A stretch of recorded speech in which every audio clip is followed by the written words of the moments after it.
Children from the Stepney slum pose in London's East End. Many lacked shoes, school, or steady meals. Poverty shaped their daily lives.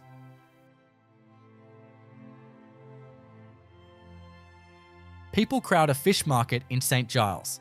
A seller offers large fish for a penny, smaller for half, an essential trade in poor districts.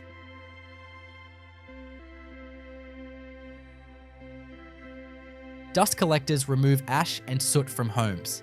These workers helped clear the byproduct of coal fires, which darkened skies and coated buildings.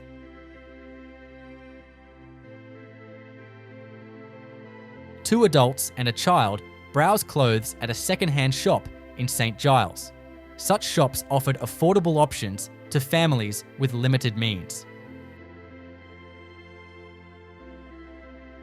Street vendors display fancy wares. One vendor notes customers would skip shoes to buy hair combs. Beauty mattered, even in poverty. Labourers haul flower crates at Covent Garden. These workers kept London's floral markets alive, unloading, arranging, and moving goods through the day.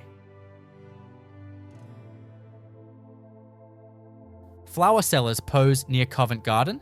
Their daily sales supported entire families. Daughters often took over when mothers passed on.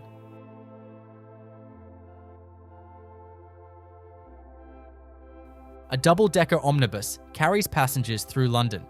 Before the Underground expanded, these carriages helped people cross the growing city.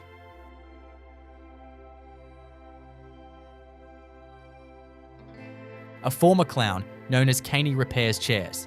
After a leg injury ended his career, he continued to entertain when able.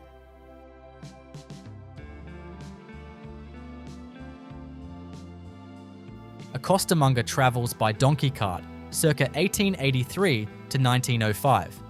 Costers were known as independent, non-conforming traders, and notably kind to their animals. People with tickets of leave, recently released from jail, gather at a lodging house for food, shelter, and second chances.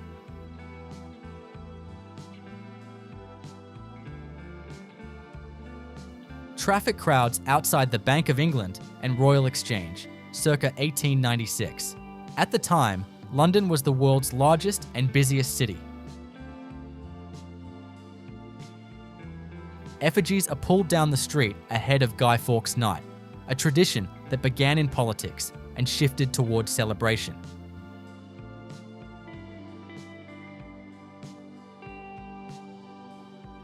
A small caravan sits at an encampment near Latimer Road, Notting Hill. Mobile homes like these housed many travelling families. A London cabbie rests on a hansom cab while chatting with someone nearby. These two-wheeled carriages were common before motorcars.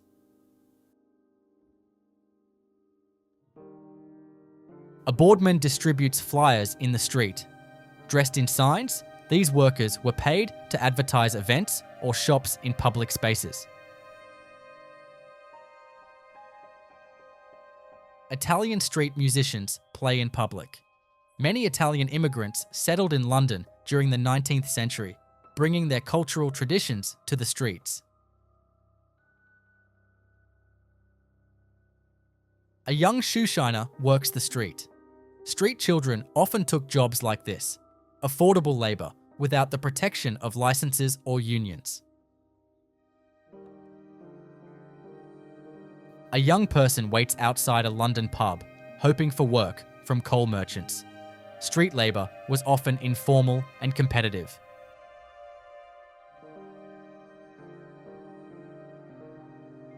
Ginger beer makers and mush fakers, umbrella repairers, share space at Clapham Common. Both offered services suited to London's rainy, late-night streets.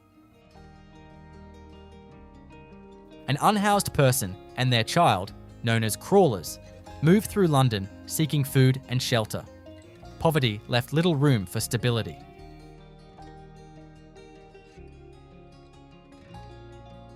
Two horse-drawn cabs roll along Great George Street toward Parliament Square. Big Ben rises in the background.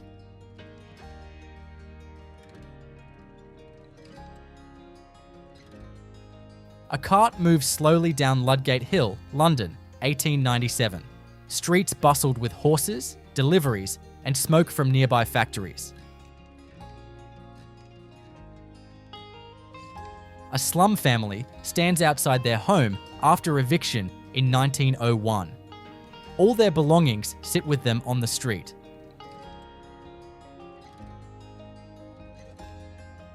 People work aboard a barge on the River Thames in 1877, part of London's industrial lifeline, moving goods through its busy waters.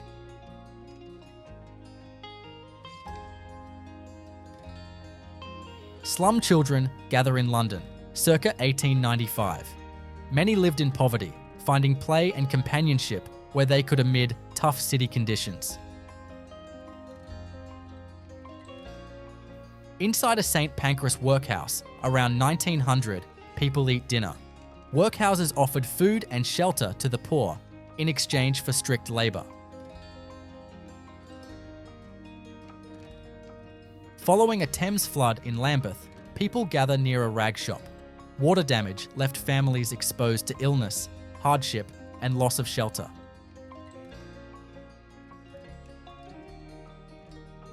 A signwriter sits in a studio, hand-lettering a display in the 1890s. Before printing presses, each sign was crafted individually by brush.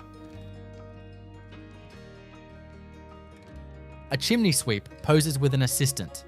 In the 1800s, children were often forced into this hazardous trade until laws banned the practice.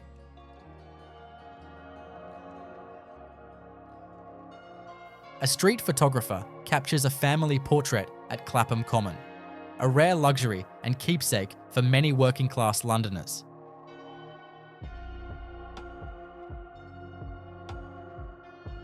Dinner is served at the St. Marylebone Workhouse around 1901. These meals were often plain but vital for survival during hard economic times. Public disinfectors sanitized London streets after a smallpox outbreak. Despite vaccine efforts, fear and resistance allowed the disease to persist for decades. British Army recruiters stand outside a Westminster pub, hoping to enlist locals. Taverns were popular spots for finding potential volunteers.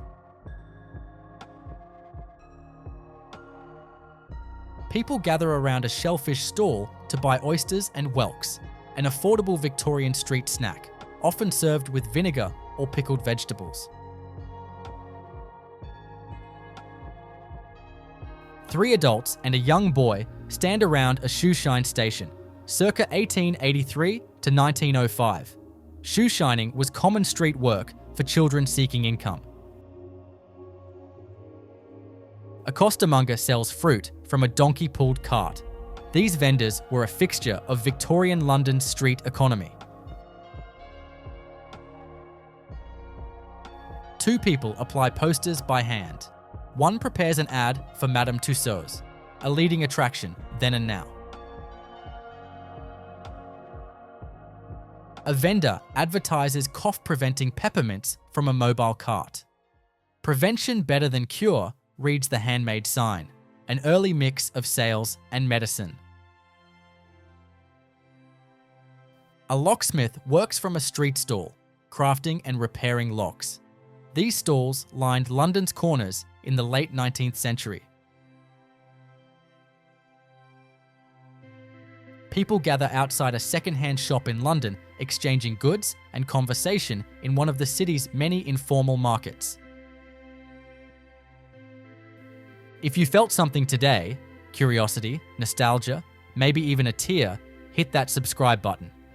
We'll keep exploring the rarest corners of history together.